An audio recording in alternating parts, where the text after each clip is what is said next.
के न्यूज, खबरों का सारथी। आप देख रहे हैं के न्यूज, खबरों का सारथी।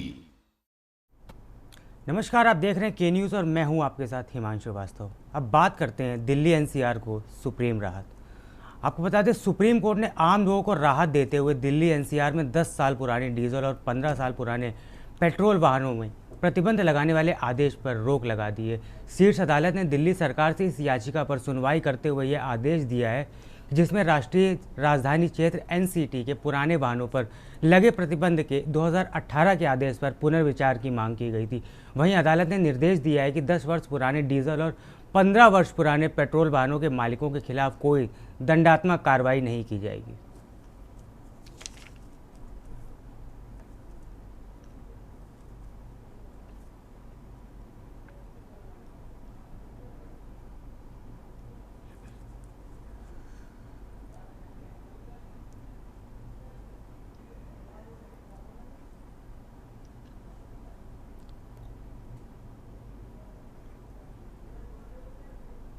बड़ा फैसला सुप्रीम कोर्ट की तरफ से आया है।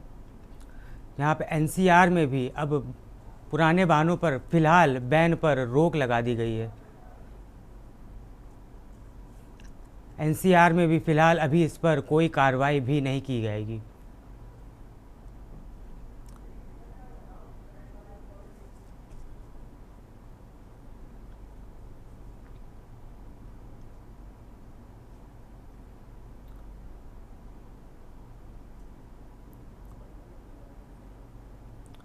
दिल्ली से आपको अहम जानकारी बता रहे हैं। पुराने वाहनों पर फिलहाल सुप्रीम कोर्ट ने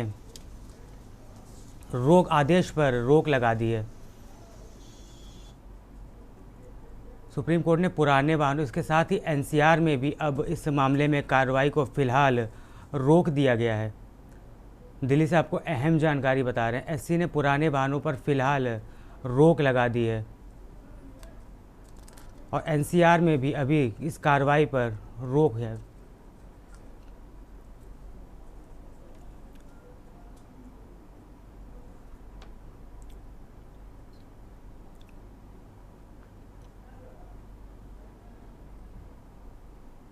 बड़ा फैसला सुप्रीम कोर्ट की तरफ से, जहां एससी ने पुराने वाहनों पर लगी हुई रोक को अभी फिलहाल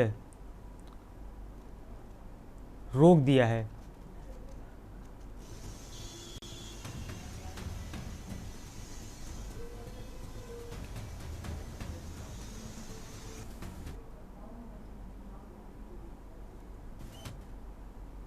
अब बात करते हैं महाभियोग प्रस्ताव को मंजूरी, मांग होगी पूरी। कैश कांड मामले में इलाहाबाद हाईकोर्ट के जस्टिस यशवंत वर्मा के खिलाफ लोकसभा में स्पीकर ओम बिरला ने महाभियोग प्रस्ताव को मंजूरी देकर मामले को आगे बढ़ा दिया है। स्पीकर ओम बिरला ने कहा है कि मुझे शिवशंकर प्रसाद और विपक्ष के नेता समेत कुल 146 सदस्यों के हस्ताक्षर से प्रस्ताव मिला। उन्होंने बताया है कि इस प्रस्ताव में इलाहाबाद हाईकोर्ट के जस्टिस यशवंत वर्मा ने पद से हटाने की मांग है। आपको बता दें, स्पीकर ओम बिरला ने कहा कि हमने न्यायाधीश जांच अधिनियम के प्रावधानों का अध्ययन किया है। सुप्रीम कोर्ट के घोषित कानूनों के साथ कई अन्य फैसलों की भी जानकारी रखी है। सुप्रीम कोर्ट ने शिकायत को गंभीर प्रकृति का पाया है, इन हाउस प्रक्रिया का पालन किया। सीजीआई ने इस मामले पर विचार करने के बाद जस्टिस वर्मा की प्रतिक्रिया और दिल्ली हाईकोर्ट के चीफ जस्टिस की प्रतिक्रिया पर राय बनाई। इस पर गहन जांच जरूरी है, इसलिए 3 सदस्यों वाली कमेटी बनाई गई है। स्पीकर ओम बिरला ने कहा है कि हमें याद है कि तत्कालीन सीजीआई ने रिपोर्ट पीएम और राष्ट्रपति को भेजी है। उन्होंने यह भी कहा है कि इस केस में पूर्व प्रावधानों के अनुसार काम किया जाएगा।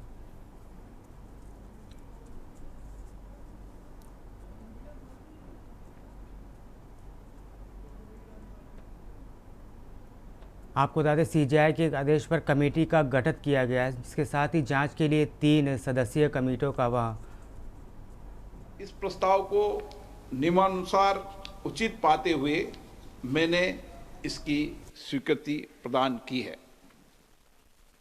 न्यायाधीश जांच अधिनियम 1968 की धारा 3 की उपधारा 2 के अनुसार मैंने न्यायमूर्ति यशवंत वर्मा को पद से हटाने के अनुरोध के आधारों की जांच करने के उद्देश्य से निम्नलिखित 3 सदस्यों वाली एक समिति गठित किए। माननीय न्यायमूर्ति श्री अरविंद कुमार, न्यायाधीश, उच्चतम न्यायालय।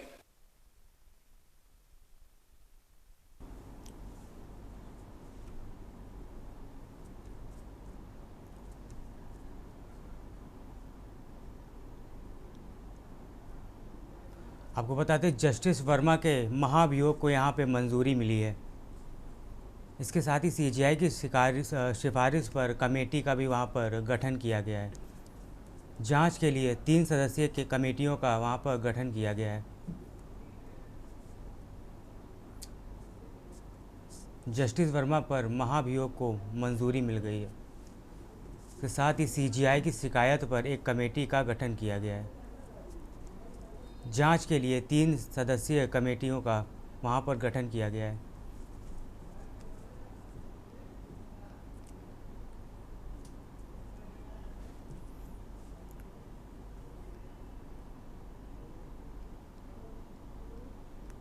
अब बात करते हैं कर्ज के बोझ ने ली जान। अमरोहा जनपद से एक दिल दहला देने वाली खबर सामने आई है, जहां कर्ज के भारी बोझ तले दबे एक मजदूर ने आम के पेड़ के नीचे फांसी लगाकर अपनी जीवन लीला समाप्त कर ली। मृतक पर सहकार और कई प्राइवेट कंपनियों का लाखों रुपए का कर्ज था, जिसे चुकाने में वह असमर्थ था। इस दर्दनाक घटना ने पूरे परिवार को गहरे सदमे में डाल दिया है। अमरोहा के थाना सैदन गली क्षेत्र में उजारी इलाके में कर्ज से बोझ परेशान 40 वर्षीय मजदूर इरफान ने आम के बाड़ के पेड़ से फांसी लगाकर आत्महत्या कर ली। वहीं परिजनों के मुताबिक इरफान साहूकार समेत 5 प्राइवेट कंपनियों से लगभग 3 लाख रुपए का कर्ज ले रखा था। कंपनियों के कर्मचारियों के बार बार दबाव बनाने और रुपए ना जुटा पाने की वजह से इरफान मानसिक तनाव में था। बीते दिनों से वह घर से लापता था और सुबह उसका शव पेड़ से लटका मिला। मृतक के भाई मंसूर अहमद का कहना है कि इरफान के 6 बेटे हैं। वह किसी मजदूरी कर किसी तरह अपने परिवार का पालन पोषण कर रहा था। घटना की सूचना पर पुलिस और फॉरेंसिक टीम मौके पर पहुंची और शव को पोस्टमार्टम के लिए भेज दिया। फिलहाल पुलिस हर पहलू से मामले की जांच में जुटी हुई है। वहीं इस घटना के बाद इलाके में शोक और आक्रोश का माहौल व्याप्त है।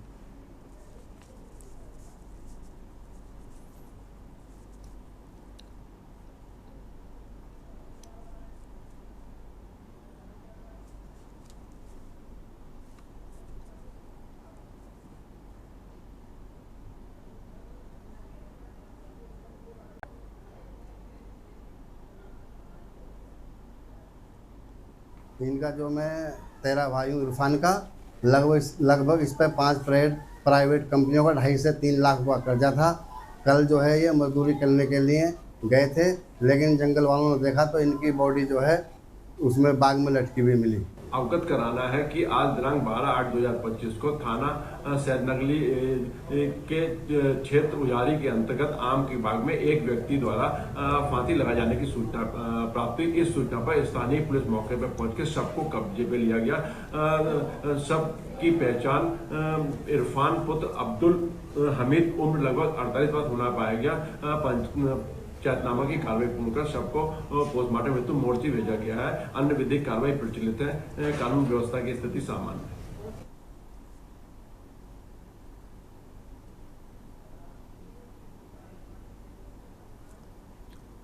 अब बात करते हैं शरारतियों की कारस्तानी, मेले में छेड़खानी। जालौन के कुठौन थाना क्षेत्र में एक मेले के दौरान छेड़खानी का घटना ने तूल पकड़ लिया। एक मंझले युवक ने झूला झूल रही युवतियों के साथ छींटाकसी और अभद्रता की, जिसके नाराज युवतियों ने युवक से भिड़ंत कर ली। वहीं दोनों पक्षों के बीच जमकर धक्का मुक्की और मारपीट हुई, जिससे मेले में अफरा तफरी मच गई। हैरानी की बात यह रही कि पुलिसकर्मी मौके पर मौजूद होने के बाद भी मूक दर्शक बने रहे। मारपीट का लाइव वीडियो सोशल मीडिया पर वायरल हो गया। बाद में पुलिस ने हस्तक्षेप कर दोनों पक्षों को समझा बुझाकर शांत कराया और युवक को हिरासत में लेकर थाने ले गई। घटना ने स्थानीय लोगों में पुलिस की निष्क्रियता को लेकर काफ़ी नाराज़गी पैदा कर दी है।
अब बात करते हैं निजी वाहनों को टोल टैक्स में बड़ी राहत। बिहार को केंद्र सरकार ने निजी वाहन चालकों को महंगाई से राहत देने की दिशा में बड़ा कदम उठाया है। केंद्रीय सड़क एवं परिवहन मंत्रालय की नई टोल नीति के तहत अब 15 अगस्त से निजी वाहन मालिक सिर्फ 3,000 रुपये में फास्ट टैग रिचार्ज कर नेशनल हाईवे पर 200 बार यात्रा कर सकेंगे। ये योजना नॉन कॉमर्शियल यानी गैर व्यावसायिक निजी गाड़ियों के लिए लागू की गई है। 3,000 रुपये की यह राशि पूरे 1 साल के लिए वैध होगी। इससे नियमित यात्रा करने वाले वाहन चालकों को टोल टैक्स में बड़ी बचत मिलेगी। सरकार की इस पहल को महंगाई से आज़ादी के रूप में देखा जा रहा है, जिससे आम लोगों को काफ़ी राहत मिलेगी। डिजिटल टोल प्रणाली को भी इससे बढ़ावा मिलेगा।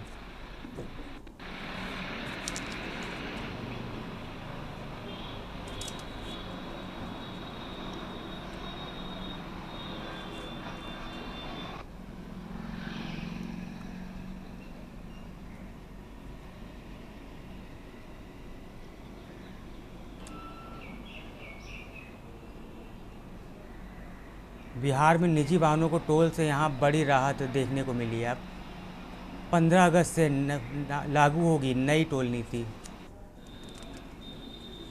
फास्ट टैग से महंगाई पर भी काफ़ी हद तक ब्रेक लगेगा। निजी वाहनों को टोल टैक्स में नीतीश सरकार की तरफ से काफ़ी राहत मिली है। 3,000 रुपये में साल भर 200 बार अब हाईवे पर यात्रा कर सकेंगे लोग। आपको बता दें 15 अगस्त से लागू होगी है नई टोल नीति के साथ ही फास्ट टैग से महंगाई पर भी काफ़ी हद तक लगाम लगेगी। इसको तो काफ़ी सुविधाजनक होगा, क्योंकि होता क्या है कि ये वाला जो टोल टैक्स है, कुछ टोल टैक्स तो हैवी चार्ज लगता है। जैसे इस वाले पे एक तरफ का चार्ज जो है 140 रुपये का है, और अगर सेम डे की रिटर्न हो तो 80 रुपये लग जाता है। और मान के चलो आप किसी एक के पास भी रख लेते हैं, फॉर एग्जाम्पल जैसे हम लोग का डेली आना जाना होता है तो हम लोग ने इसका पास बनवा रखा है, फिर कोई दूसरा टोल टैक्स आ गया, उसमें भी फिर बार बार मल्टीपल पासेस तो बनेंगे नहीं। अब ये है कि 3,000 में एक बार में हो गया तो दिक्कत नहीं है ना, सस्ता पड़ेगा। काफ़ी आता है सर, सभी लोग तो नहीं आते, लेकिन खास करके कार में कोई आता है। लोग पहले महंगा पड़ा था, अब सस्ता पड़ेगा। ऐसे आप लोग भी कभी कभी जाते होंगे, क्या ये व्यवस्था सही है? 3,000 में जो है 200 टोल टैक्स। हाँ वो तो सही है। एक टोल का मात्र 15 रुपये चार्ज पड़ेगा, ज़्यादा तो है। अभी कितना पड़ता है ऐसे यहाँ पर कार का? अभी कार पर सर पड़ रहा है 145 रुपये अप और डाउन 70। 145 रुपये, मतलब बहुत कम हो जाएगा फिर तो। हाँ, लोगों को राहत मिलेगी, महंगाई से राहत मिलेगी। केंद्र सरकार के इस जो फैसला है इसका कैसे मानते हैं आप? इसका बहुत बढ़िया फैसला है। केंद्रीय सड़क एवं परिवहन मंत्रालय भारत सरकार ने 15 अगस्त से एक नई व्यवस्था लागू करने का निर्णय ले लिया है। केंद्रीय सड़क परिवहन मंत्रालय के ओर से यह बयान जारी किया गया है कि अब 15 अगस्त से जो नॉन कमर्शियल वाहन है उन्हें महज 3,000 रुपये ही फास्टैग रिचार्ज कर वो करीब 200 टोल टैक्स की यात्रा कर सकेंगे। ऐसे में जो लोकल जो वाहन है, जो प्राइवेट वाहन है, जो नॉन कमर्शियल वाहन है, उन्हें एक बड़ी राहत मिल चुकी है। 15 अगस्त का इंतजार किया जा रहा है, जिसके बाद महज 3,000 रुपये का ही रिचार्ज कर आप 200 टोल टैक्स की यात्रा कर सकेंगे। एक टोल टैक्स पे बात करें तो महज 15 रुपये ही पड़ता है। ऐसे में जो अभी जो व्यवस्था है, इसके तहत किसी टोल टैक्स पर 150 रुपये, तो किसी टोल टैक्स पर 80 रुपये, किसी टोल टैक्स पर अन्य चार्ज लगाए जाते हैं। ऐसे में लोगों को भारी जो है चार्ज भुगतना पड़ता है। करीब 100 किलोमीटर की दूरी तय करने पर 2 टोल टैक्स या 3 टोल टैक्स का जो उन्हें चार्ज देना पड़ता है। ऐसे में जो यात्रा है वो काफ़ी महंगा हो जाता है। 15 अगस्त से जो नई व्यवस्था लागू होने वाली है, ऐसे में पूरे भारत में अब आप 200 टोल टैक्स पार करने के लिए महज 3,000 रुपये ही आपको देना पड़ेगा। इसके लिए क्या कुछ लोगों में उत्साह है, लोग क्या समझते हैं, कैसी ये व्यवस्था है, उसके लिए हम बात करेंगे।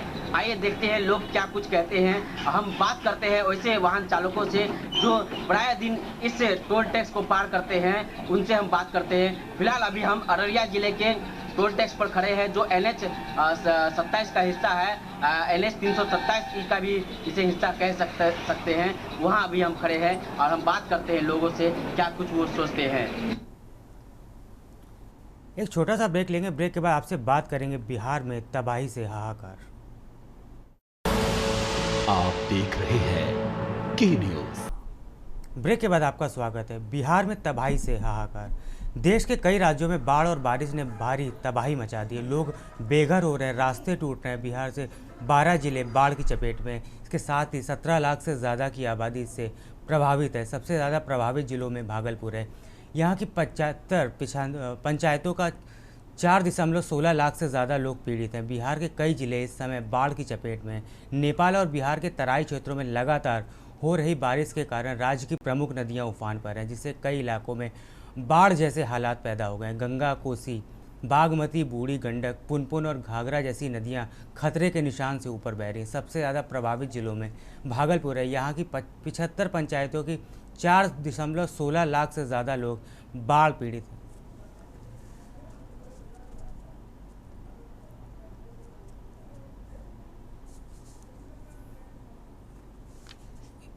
बिहार में आई बाढ़ से अब तक 17 लाख से ज़्यादा लोग प्रभावित हो गए हैं। गंगा, कोसी समेत यहाँ पर कई नदियाँ उफान पे। आप देख सकते हैं किस तरह से लोग भरे पानी में अपने गंतव्य को जाने के लिए मजबूर हैं।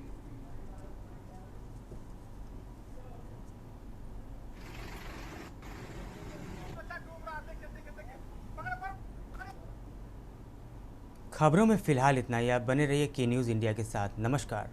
के बाद आपका स्वागत है। अब बात करेंगे बच्चों ने किया बच्चे का कत्ल। खबर अलीगढ़ से है, जहां स्कूल से घर लौट रहे 5वीं के छात्र रास्ते में गांव के हम उम्र बच्चों के साथ खेलते समय झगड़ा हो गया, जिन्होंने उसको पीट दिया। घायल छात्र को अस्पताल में दाखिल कराया, जहां रविवार दोपहर उसकी मौत हो गई। पुलिस ने छात्र के शव को लेकर पोस्टमार्टम कराया। साथ ही एक बालक और दूसरे बालक के पिता को भी हिरासत में लिया है। घटना शुक्रवार 8 अगस्त को दोपहर गांव बड़ारी खुर्द की है। गांव के दिवाकर सिंह ने बताया कि उनका 11 वर्षीय बेटा ध्रुव गांव के बाहर एक स्कूल में 5वीं का छात्र था। 8 अगस्त को स्कूल की छुट्टी के बाद वापस आते समय वह गांव के ही 2 बच्चों के साथ खेलने लगा। आरोप है कि इस दौरान दोनों बच्चों ने ध्रुव से झगड़ा कर दिया, उसके सीने पर घूंसों से हमला कर दिया। उसके बाद उसकी हालत बिगड़ गई और उसने घर आकर बताया कि उसे छर्रा ले गया, जहाँ रविवार को दोपहर 12 बजे उसकी उपचार के दौरान मौत हो गई।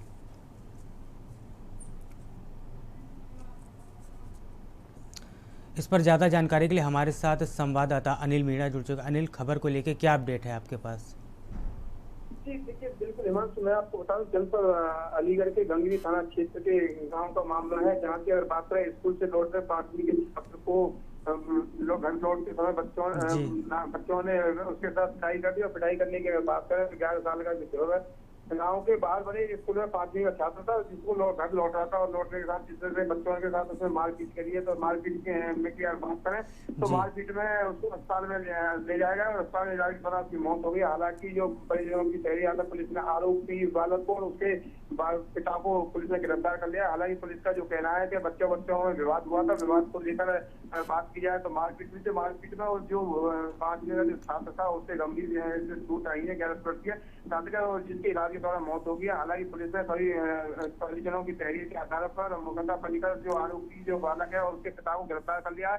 हालांकि पुलिस का अभी तक मानना यह है कि जांच की जा रही है, जांच में जो चीज सामने निकल के आएंगे उसके हिसाब से कार्रवाई की जाएगी। लेकिन फिलहाल की अगर बात करें तो इस घटना से कहीं ना कहीं जो क्षेत्र में है वो कहीं ना कहीं मायूसी छाई हुई है, क्योंकि जो बच्चों की जो लगातार देखा जा रहा है छोटी छोटी बातों पर झगड़ा होना और बच्चों की जो मानसिकता खराब होना, वो भी कहीं ना कहीं चिंता का विषय है कि जो पढ़ने वाले बच्चे हैं उनमें इस तरह की शरारत होना की है कि 11 छोटी सी बात के पीछे बच्चों में विवाद हुआ, विवाद में एक बच्चे की जान चली गई। ऐसी घटनाओं को अगर कहीं ना कहीं देखा जाए तो क्षेत्र में ये बच्चों पर गलत प्रभाव पड़ रहा, तो उसी को लेकर अगर बात की जाए तो पुलिस ने भी अब पुलिस का मानना यह है कि आरोपी बालक को गिरफ्तार कर और उसके पिता को गिरफ्तार कर लिया गया है। हालांकि जांच की जा रही है, जांच के बाद पुलिस का कहना है कि जांच के बाद और जिस तरह के मामले शामिल करें उसके साथ कार्रवाई की जाएगी। और पुलिस ने अब जो वहाँ के जो लोग हैं उनसे भी अपील की है कि जो बच्चे हैं उनको समझाएं और समझाने के बाद साथ साथ बच्चों पर ध्यान रखें, जिस तरह की आने वाले समय में इस तरह की घटना ना हो सके। हिमांशु जी, बहुत बहुत शुक्रिया आपका जानकारी देने के लिए। अलीगढ़ से आपको एक बेहद ही संवेदनशील घटना आपको बता रहे हैं, जहां बच्चों ने किया बच्चों का कत्ल।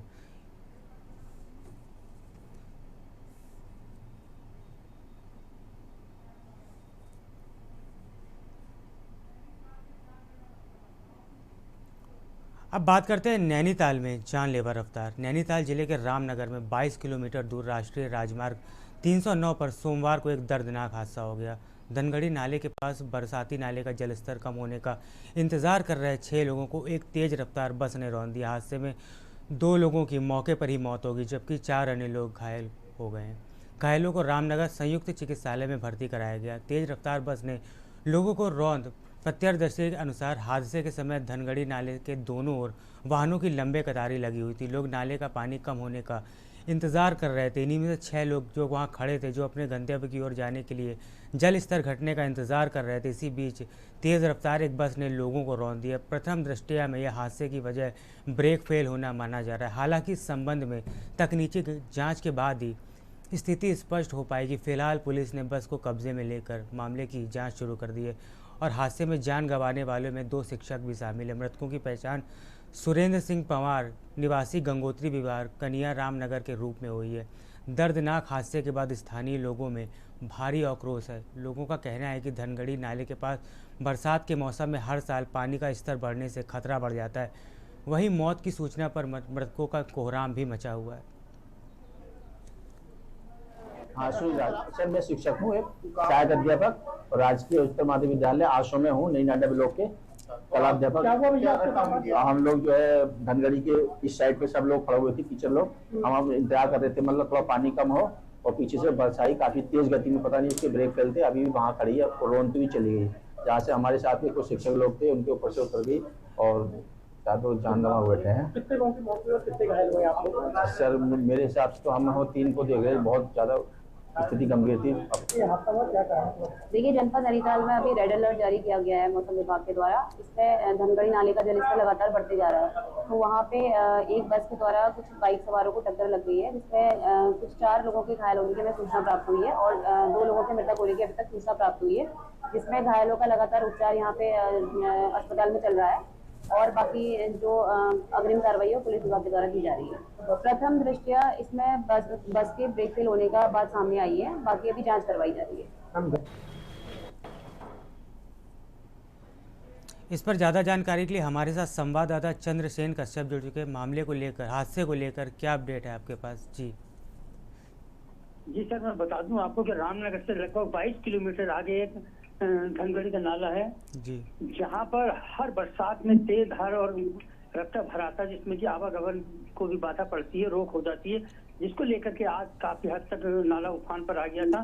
तो एक बस वाले ने प्रयास करा कि मैं बस को पार करूं, वहीं बाइक सवार भी 2 लोग थे, 2 एक में थे, लेकिन उस बस सवार वाले बस ने इस तरीके से रोड डाला उनको, जिसमें कि 2 लोगों की दर्दनाक मौत हो गई, जिसमें जो शिक्षक लोग थे और 4 अन्य लोग उसमें घायल हो गए। मैं आपको बता दूं कि घायल लोगों का भी रामनगर संयुक्त चिकित्सालय में उपचार चल रहा है, परंतु कई लोगों ने वहां पर आक्रोश उत्पन्न कराया। क्रोध में आ गए लोगों ने वहां आवागमन को रोकने का प्रयास करा, परंतु समझाया गया कि नहीं तो और लोगों की परेशानी पड़ जाएगी, जिस कारण पर पुलिस प्रशासन और तहसीलदार वगैरह अन्य वहां पहुंचे और मामलों को किसी प्रकार से संभाला है। शुक्रिया चंद्रसेन जी जानकारी देने के लिए।